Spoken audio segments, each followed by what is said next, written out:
We are beginning with a new series today called Divine Authority. And today's message is called God's Sovereignty Over Rulers.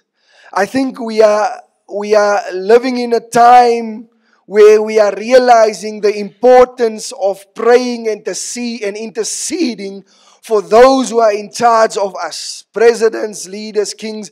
I mean, we can see now the wars going on in the world. And I think it's this message, the series is so relevant for the times that we are living in. Because whether it's happening in Iran, it will affect us eventually here in South Africa and in our SADC region. So it is important that if the church outside of South Africa is not praying, then the church in Midrand is going to pray and intercede for leaders. Hallelujah.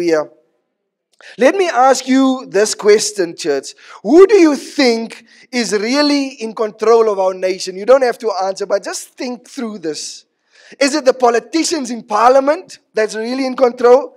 Is it the influencers on social media? You know, we've got this cancel culture. If people don't like you, they get someone to cancel you online, and then all of a sudden, everyone jumps on the bandwagon and cancels you. Are they the people who are really running this country? Is it the powerful elite in boardrooms behind the president that is making decisions and making things like that? Who is it? Or perhaps you feel that no one is in control at the moment of the country. So sorry, I saw they put these up. These are the following sermons that we will be looking at. The sovereignty of God, God's purpose in raising up leaders, God's justice and mercy in leadership, intercessory prayer, shaping government, Christians' responsibility to authority, and living under God's sovereignty. So today we are looking at the sovereignty of God over rulers. Thank you so much, guys. I completely forgot about that.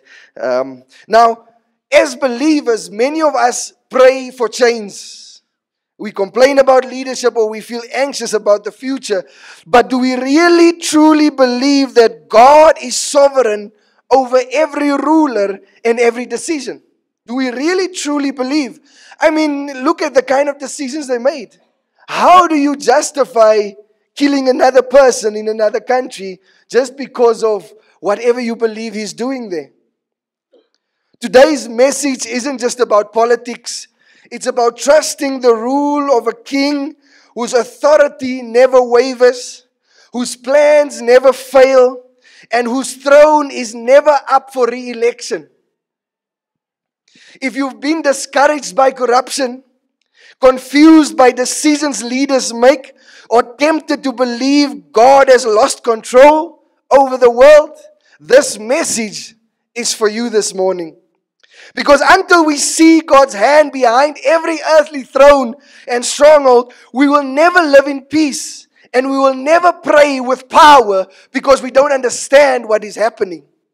And before we can understand how to respond to leadership in our world, we need to start with what God says about where that leadership comes from.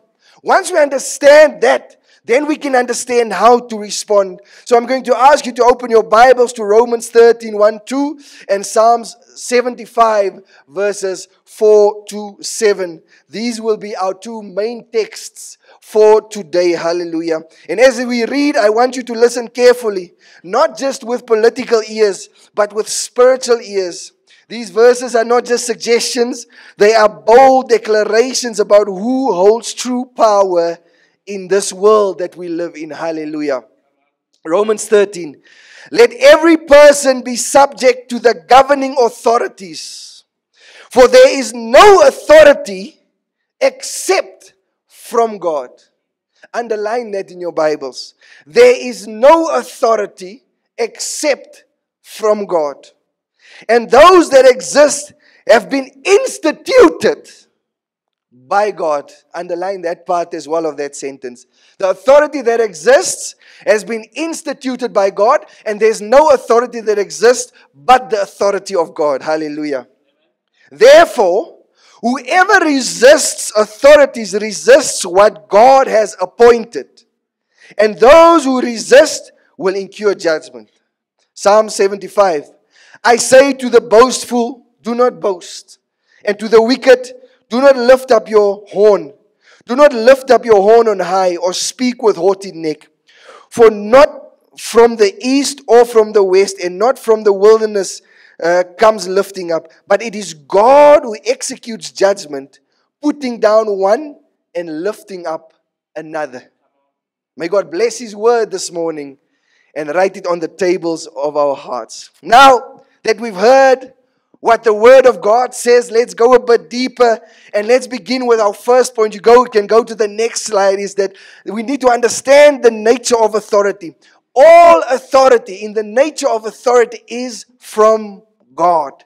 All authority, not some of it, all authority is from God. As Romans 13:1 says plainly, that he says, there is no authority except from God. There is no, I want you to understand this, that there is no authority except the authority from God. That means that every president, every king, every counselor, every judge, whether they are just or corrupt, humble or arrogant, they hold office only because God allows them to hold office. They hold office because God allows them. Their authority doesn't come from the votes. It doesn't come from money or popularity. It comes from the throne of heaven, because it is allowed by the throne of heaven for them to hold office. Are you with me? Now, this is hard to grasp. I understand. Because when I looked at this, I had so many questions. Especially when we look around and see injustice. Especially when we look around and see corruption. Especially when we look around and we see where our leaders are involved with. But the Bible doesn't shy away from this truth. I want you to think about it. It doesn't shy. We see Pharaoh in Egypt. God says in Romans 9:17, I raised you up for this very purpose, that I might display my power in you. He was referring to Pharaoh. I raised you up for this very purpose, Pharaoh, that I might display my power in you. Now, Pharaoh was not a godly man, but he was a tool in the hand of God. Another person the Bible talks about, is Nebuchadnezzar of Babylon. A pagan king who destroyed Jerusalem, yet God calls him my servant in Jeremiah 27:6. Why? Because even in judgment, God had a purpose and used him to fulfill that purpose. Are you with me? Another person we see in the New Testament, Pontius Pilate. He presided over the crucifixion of Jesus Christ. And still, Jesus tells him, you would have no authority over me unless it had been given to you from above.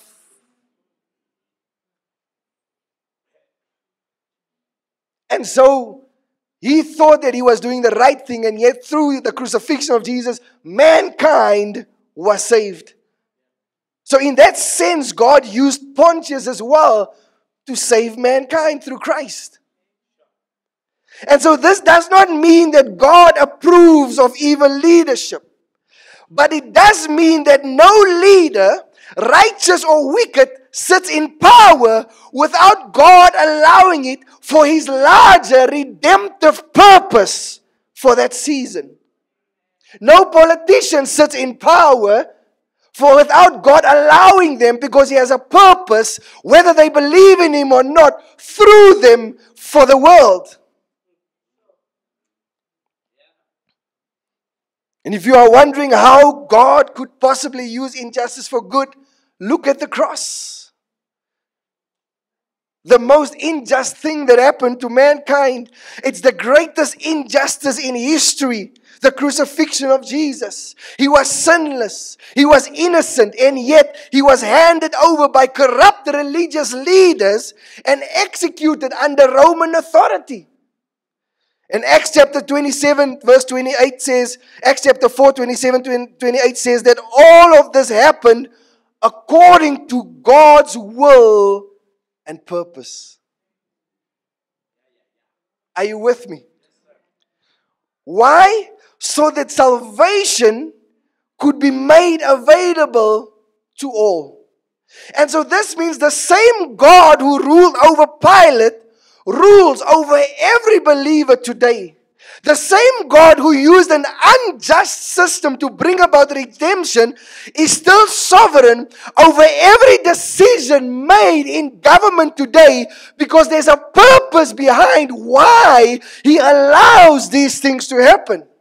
Because no authority is given unto them that comes from the throne of God. It only comes from them, because there's a purpose behind the authority. So we don't need to live in fear. We live in faith, because our God can never be outvoted. As a matter of fact, He doesn't need votes. He doesn't need to hire a politician to get His purpose done. He is never overruled. He always reigns, whether He is popular or not popular. He reigns forever and ever. So, if all authority comes from God, if every ruler is either raised up or restrained by His sovereign hand, then we must ask a very important question. And that is, how much power do human leaders then really have? How much authority do human leaders really have? Because while it may seem like they are holding all the cards, while it may seem like they are having all the power, while some boast and others intimidate, Scripture reminds us that their power has limits. Kings may wear crowns, but they don't sit on the highest throne. Are you with me? So let's move to our second point. The limits of human power. God decides the promotion. Psalms 75 verse 6 to 7 says it clearly. No one from the east or the west or from the desert can exalt themselves. It is God who judges. He brings one down and He exalts the other. In other words, no one promotes themselves. Irregardless of how eloquent they may seem in their speech to the masses, they cannot promote themselves. Leaders may campaign. Leaders may lobby, leaders may manipulate, leaders may promise the world, but in the end, it is God who has the final word. He lifts one up and He brings another down, not based on human popularity, but based on His divine purpose for that season, whether it's in that country, in that business, in that municipality. He has a purpose. Daniel chapter 2 verse 21 echoes the same truth.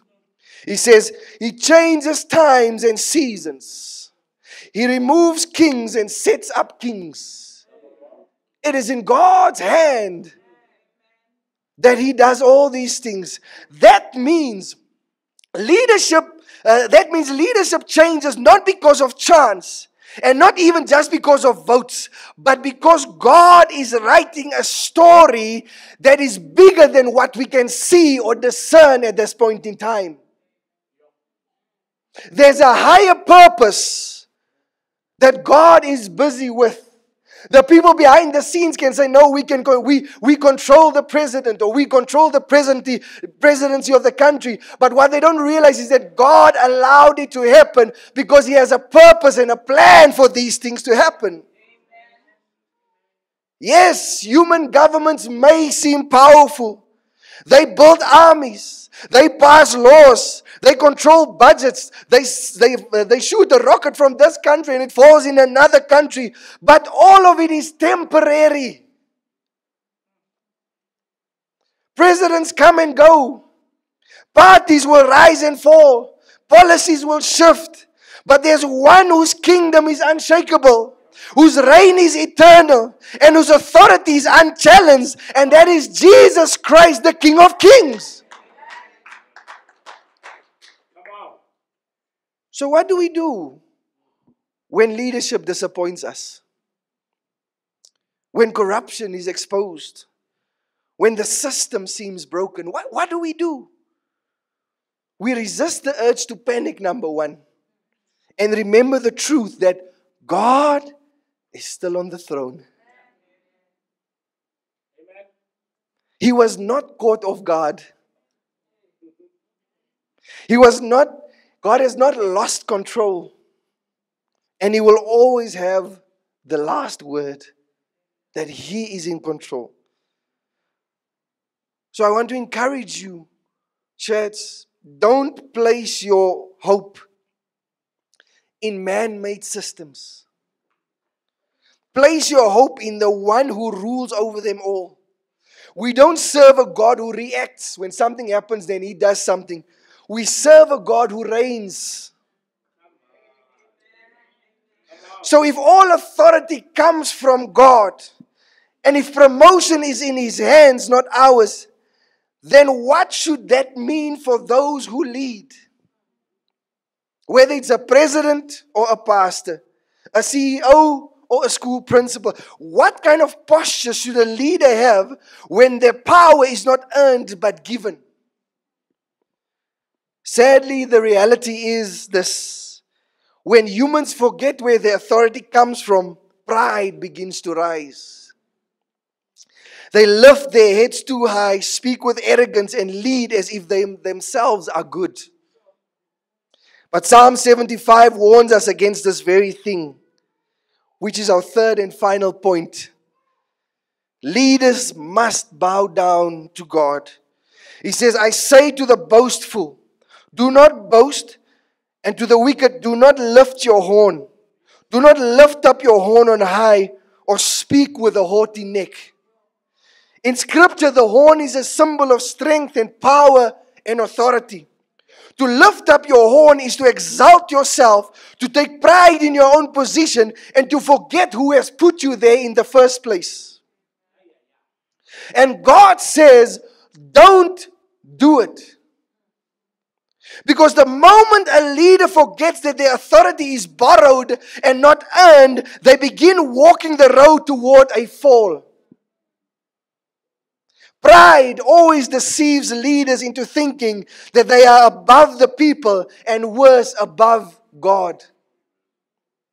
And that's exactly what happened to King Nebuchadnezzar. He walked out into his palace balcony, looked over Babylon and said, is this not the great Babylon I have built by my mighty power and for the glory of my majesty? Daniel chapter 4:13. And immediately God humbled him. He lost his mind, he lost his throne, and he lived like a wild animal until his eyes opened to heaven and he declared, God rules the kingdom of men and gives it to whom He will.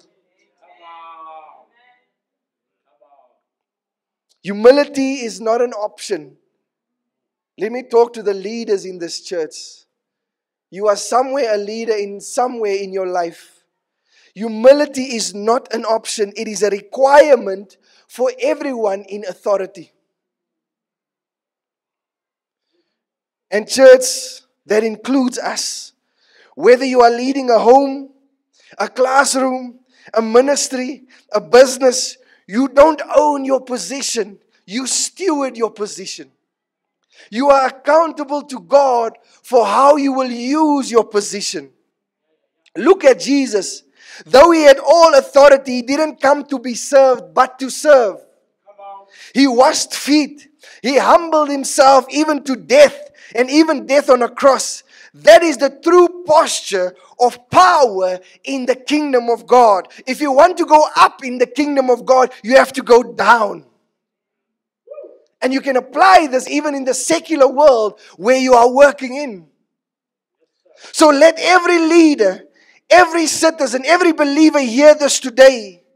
God opposes the proud, but He gives grace to the humble. James chapter 4 verse 6. If you are prideful in every area of your life, God is working against you. He is opposing you.